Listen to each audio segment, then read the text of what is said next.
Camera networky. I keep forgetting to take this off. Have to open the thing, shutter for the camera. I keep forgetting about that. Welcome, welcome. What can I say? This has been quite the last few kind of weeks for us here.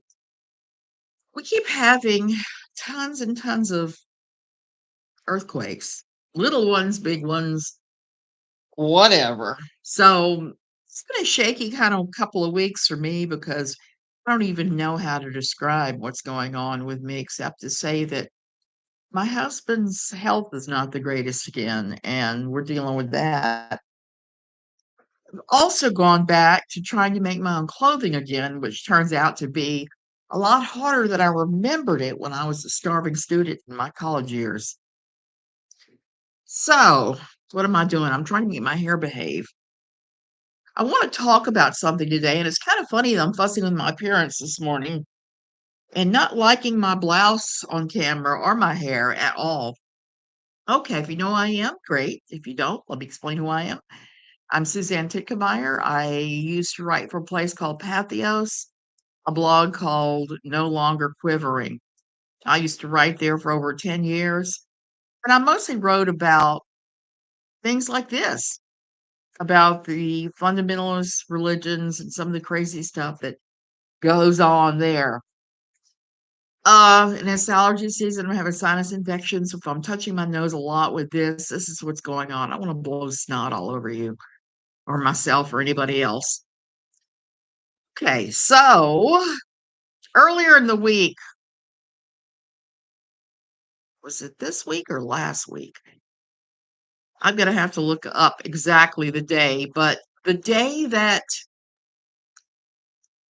Kamala Harris had her town hall, and my husband was watching CNN afterwards, and I wasn't paying any attention. I wasn't watching the town hall. I wasn't doing any of that because I'd already long since decided who I was voting for. And this is not a slam at the other candidate, a promotion for Kamala Harris.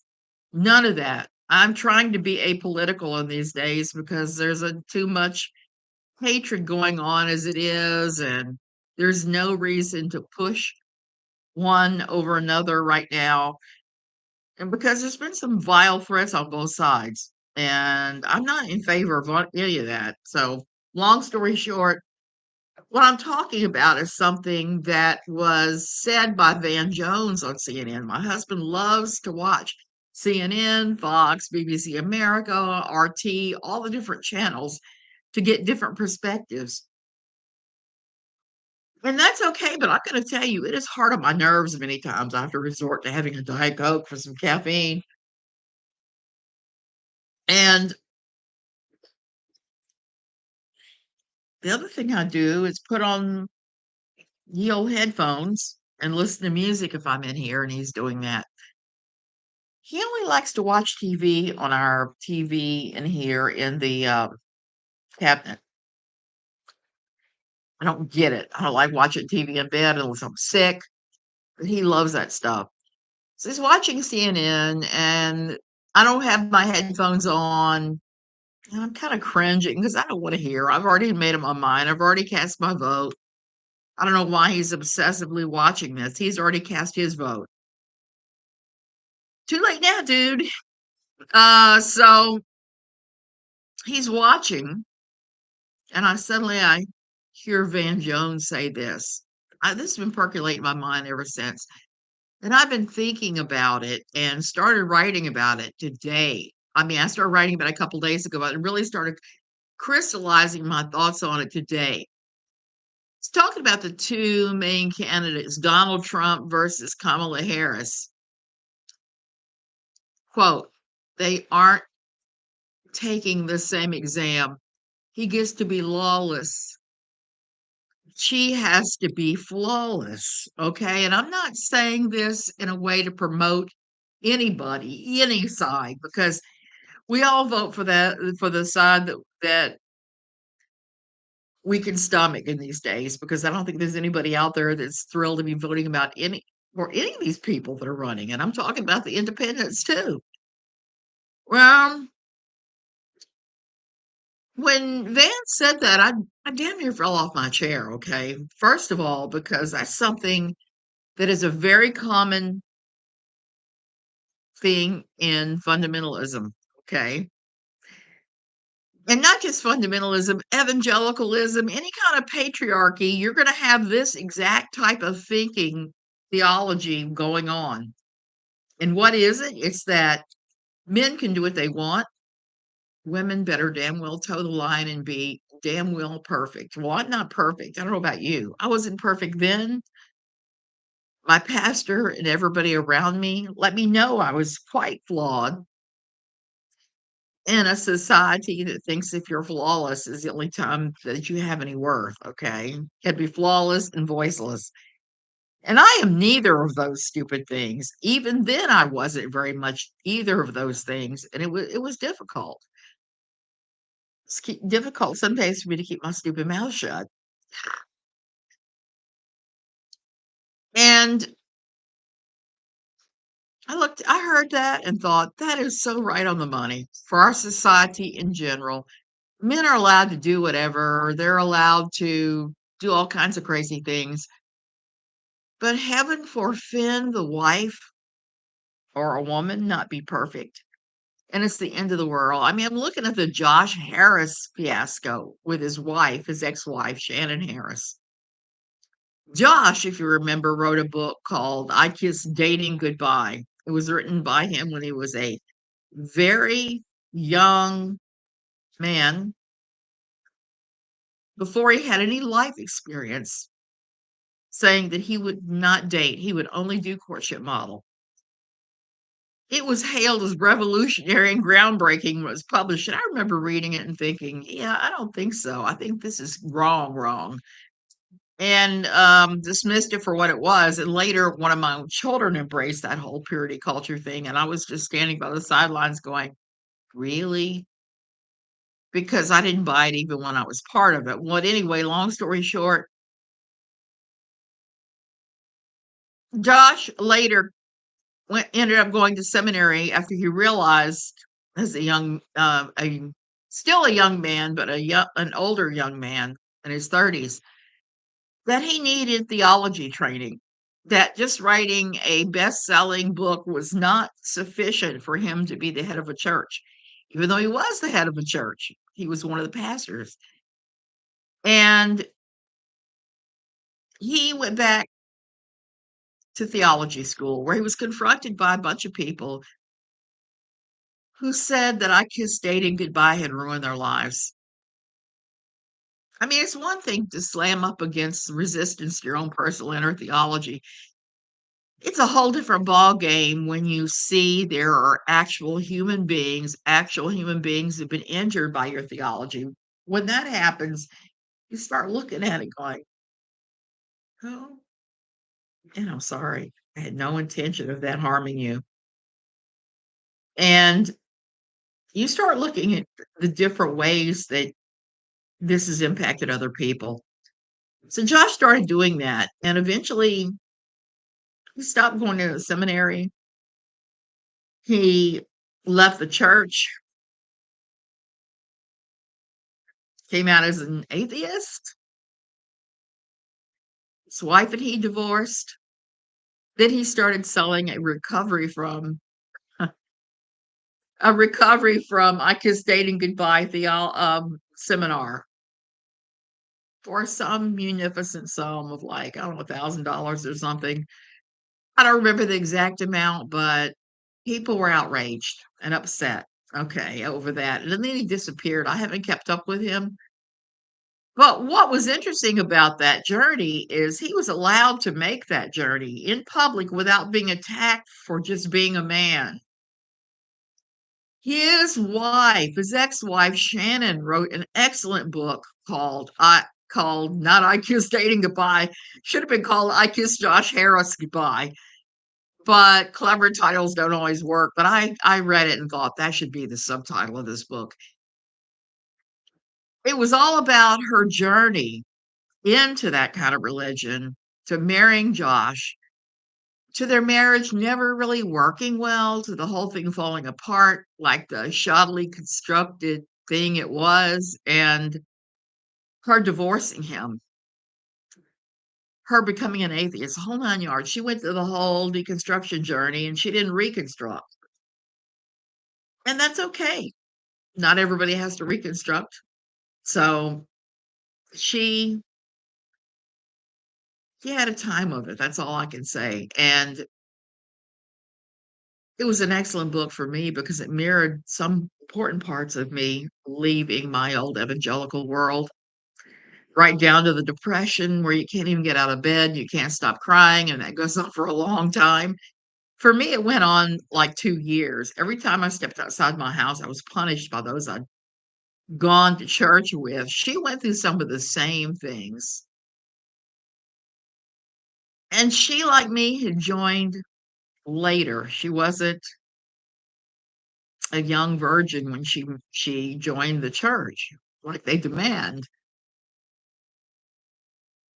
And she was vilified for it, absolutely weaponized, vilified. Well, she wasn't weaponized, but she was weaponized against her by a lot of these patriarchal guys who posited she should have stayed with her husband, and that was the reason he had now left the church, blah, blah, blah. It's so silly.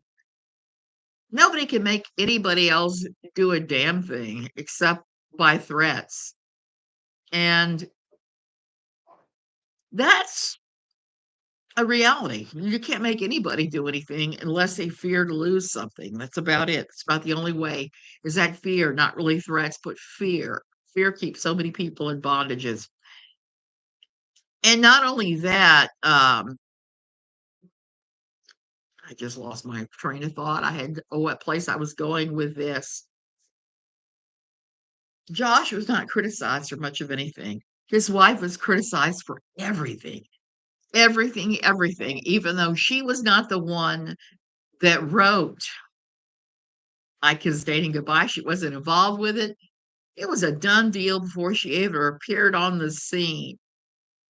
And it sounded to me from reading the book like she was pretty much um, not forced to marry Josh, but pretty much manipulated into it, I would say. Even though she knew things were not quite copacetic on the surface of things. And she was manipulated to stay and keep her mouth shut, to look perfect, to be perfect, to not have any flaws ever, criticize, hyper criticize over and over and over again for so many things. And that's a reality for a lot of women in evangelical type churches, these evangelical places where it's it's just crazy. So I'm seeing that writ large with Trump and Harris. And Van Jones is absolutely right. Women in many spheres are not allowed to be anything less than flawless. And if they're less than flawless, they get picked apart. Listening to my husband picking apart that town hall, and I'm looking at him going, really? Really? That is your problem with her? This leads me to believe yet again, listening to him, listen to other men, that they're not even aware of this. They're definitely not aware of the level of, I guess, misogyny would be a good word for it. The level of woman hating going on and the different standards that are put together. That stuff starts in patriarchy. That's where that came from. It needs to go die a wicked death and just be done with it. I am done with it. I know that. And I'm going to keep calling this crap out every time I see it, whether I see it here, I see it in the political sphere, I see it wherever. That stuff needs to die a death because it is evil. And women should be allowed to be as flawed as men are. And men, God love them, they are flawed. We're all flawed. In the fact that none of us fit an exact mold or definition of perfection. One of the movies in the last 5 years that I've gotten the most out of watching several times now that was talking about these things in a kind of a backdoor silly way, but they made all the sense in the world to me, was the Barbie movie with expectations that women had to be perfect like Barbie. Even Barbie didn't stay perfect. Very quickly, she started thinking about death and shut down her own party. And then she started having things going wrong, everything from getting bad breath to having the arches in her feet go away so that she was suddenly wearing flat shoes. She was starting to morph into weird Barbie. Well, I've always been weird Barbie to some extent, so I can see what that feels like for others, you know, and how they have to conform and meet this mold. That was for me one of the hardest things about being evangelical, non-denominational, quiverful, is I couldn't fit the mold. There was just no way I was ever going to fit the mold. I knew it. I knew no matter what I tried, no matter what I did, I was never going to be fully on board, and I wasn't. I had a few good friends. I had a whole lot of people that said they were my sisters, and in the end turned out not to be my sisters at all. They turned out to be more like accusers. Heaven forfend that you say you're struggling with some of the things that men struggle with in these groups, because they'll absolutely roast you, eat you up alive. And there's no mercy shown for anything of women. You're supposed to be perfect. Saw somebody on Reddit the other day, some Christian man griping that he was receiving the love that is oral. And as people started talking to him about his wife's relationship, like, she'd had a baby 2 weeks before, and he was just done with it all. And not being the center of her world has rocked his world more than you could ever believe. Well, that's kind of how it is when you have children. When you start having babies as a woman, as a mother, you're going to be focusing on that little baby. You're not going to be focusing on the needs of Mr. Happy. And you're just not going to, because that is a low priority once you reach a certain level of your life. It's just not going to be a priority.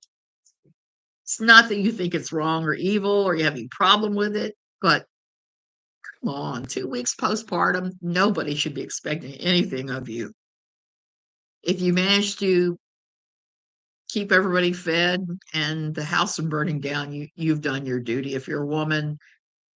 And even then, your family bring in meals, have them. Maybe you have to live on fast food for a couple of weeks. You just do what you can. And I think as women, we need to start talking about the things we're struggling with, because if you keep silent and you stay silent about the challenges you have, you're never going to get help. The only thing that will happen is you'll get more and more resentful as time goes on. Look, it's okay not to be perfect. It's okay to have needs. And until the church recognizes that, realizes that, and normalizes that, we're going to have nonsense like this. We're going to have the lawlessness, flawlessness dichotomy going on. And that ain't right for anybody. Okay, you guys, I'm going to go ahead and go. Thank you for listening to my palette opinions here. I will talk to you later. This is just what I'm thinking about. I should be putting a piece on my Substack later today about this same thing because I've been writing about this. It's been a nice break from the Anderson family. The Anderson family, oh my word. I've been talking about them for a while now, for well over a month, because of everything that was going on with them. I am happy that it seems to be completely quiet and none of their various peanut galleries seem to be operational right now. It seems to be complete silence, and I can't tell if that's complete silence because they've calmed down or complete silence because the hive mind has kicked in and they're all plotting something else. I don't know. But stay tuned. If they do something crazy again, I'm going to be talking about it here and how it fits with some of the more strange beliefs in non-denominational Christianity, one of which I think I'm gonna have to examine and start looking at is that, theology that says that, the theology that talks about forgiveness, because that seems to be a big thing at Anderson's church. You don't forgive, you don't forget, you just constantly torture the crap out of people until they come to your flavor of Jesus. That's not how you make disciples, dude.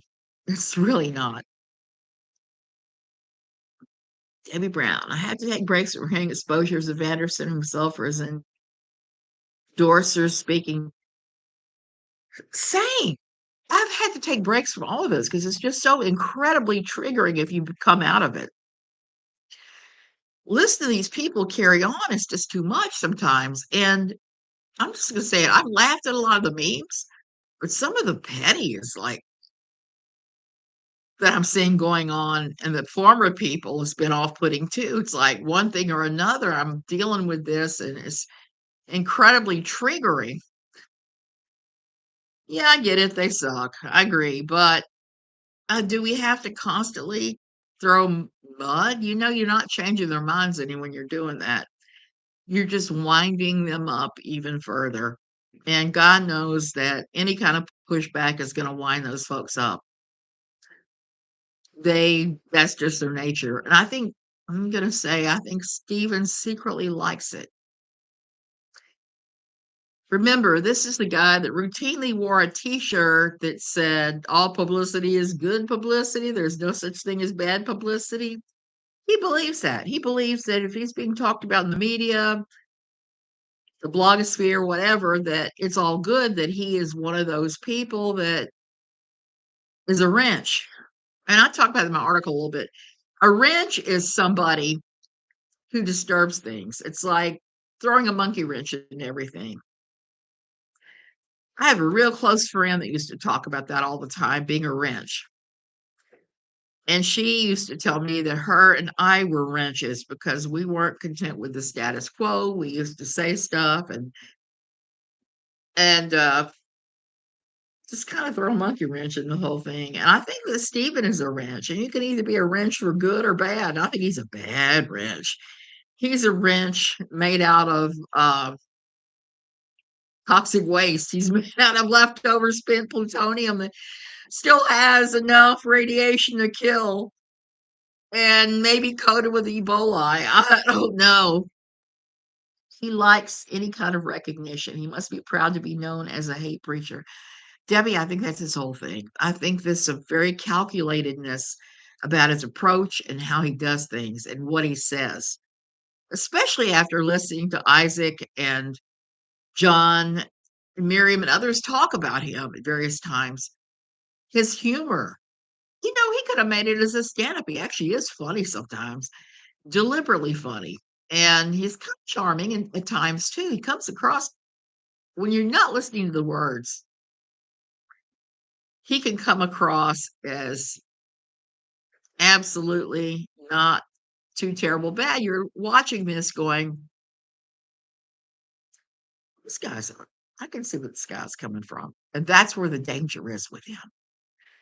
I think everything about him and what he does with his church is calculated, all calculated moves. Now, his wife, I don't think is quite so calculated, but her moves are no less toxic. She says and does so much stuff that I'm just like, doe. And I thought she was less toxic than him in a lot of ways, but I have since rescinded that after listening to the 4 adult children talk about how she abused them and about how she abused them and starved them. You don't starve your kids, not on purpose. Most people would go without food before they would starve their children. Almost everybody I know would. Um, and it's kind of funny because those that wouldn't, looking at you, Jill Rodriguez, especially the ones who are a little fluffy or even big fluffy. It just blows my mind. How can you eat like that in front of your child and your child is going hungry? I don't get it. I don't get it at all. And I guess I will never get it. Being egotistical, he goes out of his way to be noticed one way or another. Debbie, I was thinking about that, and he goes beyond the weird Barbie, okay? He's not, most weird Barbies aren't trying to be noticed. They just want to be left to themselves to live their life as they will, wearing whatever weird thing they want, doing whatever weird thing turns them on. But I think you're right about him. It has to do with ego. But here's the thing, that kind of ego and narcissism is always coupled with a poor self image. So I think while he's trying to say, look at me, look at me, look at me, give me bad attention, even since you won't give me good attention, that is coupled with that scared, cowardly, inward little man. He secretly thinks he has no worth whatsoever in this world, and this is his way of both gaining attention and going, "Up you, world, up you." And he thinks that all attention is equally good attention. That's not necessarily so. There are times when you don't want to have attention, you know? And, that's been one of the weird things about YouTube, okay? And not just YouTube, but right, I don't even know enough about his siblings to know what's going on there, except that he seems to hate his brother that went out of his way to shelter Miriam. And let me just say to that man, bless you for doing that. Bless you for letting that little girl come live with your family because that was something absolutely wonderful for her. And it gave her the courage to leave. Because one of the things about these groups, and Stephen's group in particular, is they will tell you that everybody in the outside world hates you and that they'll abuse you and rape you and do all this stuff. But that's not true at all. I was involved some years back with getting supplies to the Mormon ladies and children who were abandoned at Short Creek when they started being evicted from their homes by the US government. Yes, the US government threw a bunch of fundamentalist Mormon children and women into the streets with no place to go in the fall on the Arizona-Utah border. And we're talking kids that didn't have shoes. I was involved with getting them supplies. And one of the things that was interesting to me about the whole thing is they all said the same thing, that they were all told by their menfolk that people on the outside were demon possessed and demon addled and would do X, Y, and Z to them and would abuse them and they were going to hell. It's just toxic nonsense. They couldn't believe that heathen women would go out of their way to help them. Sometimes that help was getting them hooked up with somebody who could get them to a relative in another area. Sometimes that help looked like a tent and camping food. But so many people kind of banded together to help these people. And I don't think that's another thing I don't care for much in Stephen's version of Christianity is that group doesn't have anything to do with helping anybody. They can say they do, but I never see boots on the ground. I never see them take any kind of real step forward to help anybody. I mean, even when he goes out to other countries to do door knockings, he is not helping anybody but his own ego. He is using soul winning as a way to prop himself up. It is another let's all worship Stephen thing. It really is. Or let's all worship myself for doing this. And I know how hard that can be. Um, to actually go up and have a conversation with someone about those things, much less to go to their door and knock on it and say, "Hey, let's talk about Jesus." That's one thing I love about living in Costa Rica. I got a 10-foot high wall all the way around my property. I also have a busted intercom out front that I have no intention of ever fixing because I see them coming around, the Mormons, the independent fundamentalist Baptists, all those groups come walking around with their little Bible under their arm to preach to the heathen masses. And I'm just like, no. The one time the Mormons managed to get in the gate, we were getting a furniture delivery, and they offered to move some furniture for us. We allowed them, but we had to tell them pretty quickly we weren't interested in white Mormon Jesus at all. And they took it better than many times I've run up across Mormons who haven't taken it well when I've said, "Hey, no." Um, Very nice people, but sometimes they can really get their back up if you tell them, "Hey, no, I don't believe that way."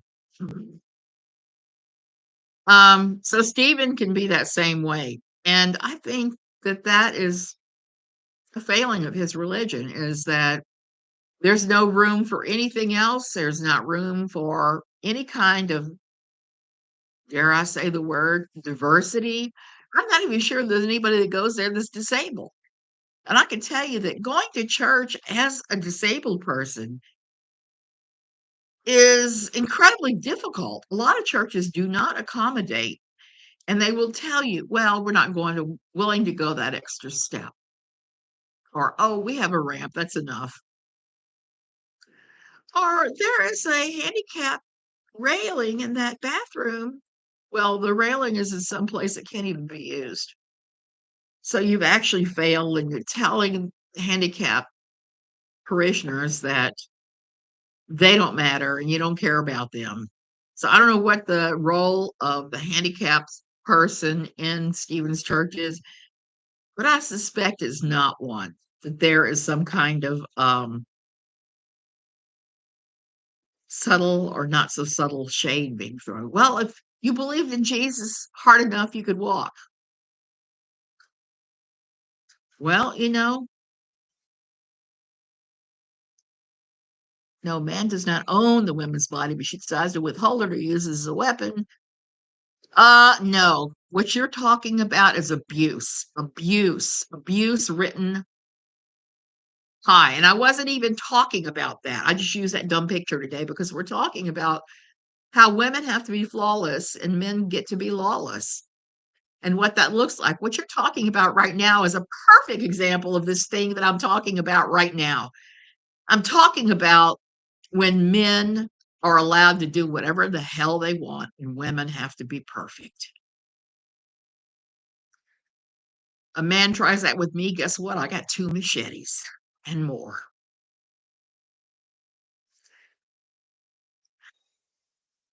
This is just one of those things I feel very strongly about. You don't see it as abuse. Let me tell you, every woman in the world sees it as abuse. Why do you think women go to clubs, libraries, churches, together, single women? There's reasons that we try to stay in groups because there are men that try to lord that over them.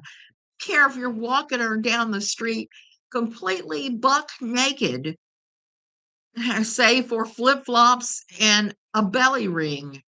No man is owed anything from you. Nothing. Nothing at all.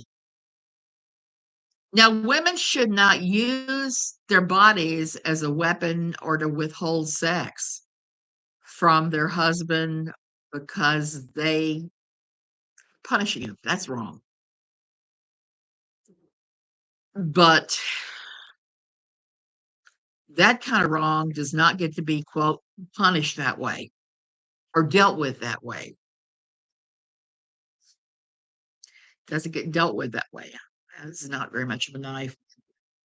Uh, but it happens. And men are so creepy about it sometimes too. As the people who know me well here know, my husband had cancer back in and had cancer surgery back in January. We're still dealing with the aftermath of that. When we first found out last November, I went to church with him, and I don't go to church with him very often because it's always a problem for me. The long bathroom with the rails to grapple onto so you don't fall. The rails are unusable. Church sits on a road. There's lots of blowing dust. People wear colognes. They even bring dogs. So it's like all of my allergen big ones are there. So I don't go much. I went right after his diagnosis, partially because I wanted to protect him in case people started acting weird, because we'd already had weirdness on his Facebook, if I remember right. I was sitting there, just sitting there, minding my own business, okay? And I'm not going to mention the dude's name, but this guy came up to me, this French guy from Montreal that I knew, and I knew he was a creep, and I knew that he also held very problematic views, came up to me and sat next to me and wanted to pray about Jim's cancer and various things. And then he copped a feel, and I'm old. He was purposely creepy with me in church while praying for my husband. I didn't have anything remotely even as this. Instead, I did what I had to do. I stomped on his foot.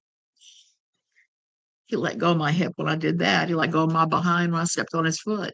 That's and he's been creepy weird like that with other women at the church.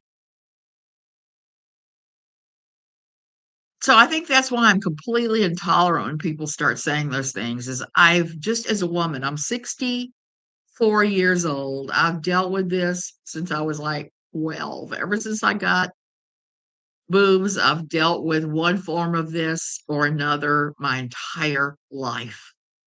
Actually, it goes back earlier than that. It goes back to when I was abused by the family dentist between the ages of 7 and 9. And I've become completely intolerant of any kind of sexual abuse of women or anything that even smells like it, I will say it. So on that note, I'm gonna have to leave you guys. I need to take asthma drugs, which is interesting because those are amphetamines that make you even more hostile. So